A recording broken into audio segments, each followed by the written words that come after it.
जय श्री कृष्णा दोस्तों। आज मैं आपको बताऊंगा, अगर आप भी मकान लेने जा रहे हैं तो आपको इन कुछ बातों का ध्यान रखना चाहिए मकान लेने से पहले। पहला ये कि मकान में घुसते ही आपको रसोई ना मिले।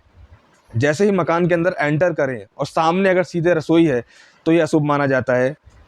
दूसरा, आपको ये देखना है कि मकान के अंदर मंदिर स्थापित ना हो। ऐसा ना हो कि नीचे मंदिर है और ऊपर रहने के लिए मकान है, ये भी अशुभ माना जाता है। तीसरा, आपको ये देखना चाहिए कि पूरे मकान में अगर पूरा मकान पक्का है तो थोड़ा-सा कच्चा हिस्सा उसमें होना चाहिए, मट्टी होनी चाहिए।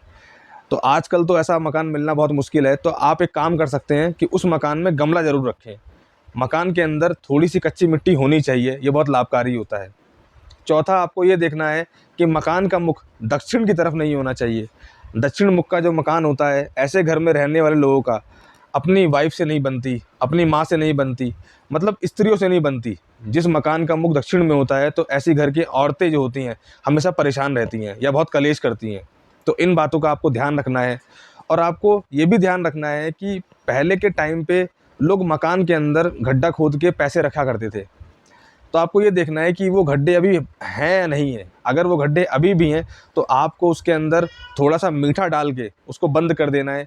क्योंकि ऐसे गड्ढे जिसके अंदर पैसे पहले रखे जाते थे लेकिन अब वो खुले हैं, तो ये भी नुकसान करता है। ऐसे में वंश में दिक्कत होती है, इंसान को वंश की वृद्धि नहीं होती।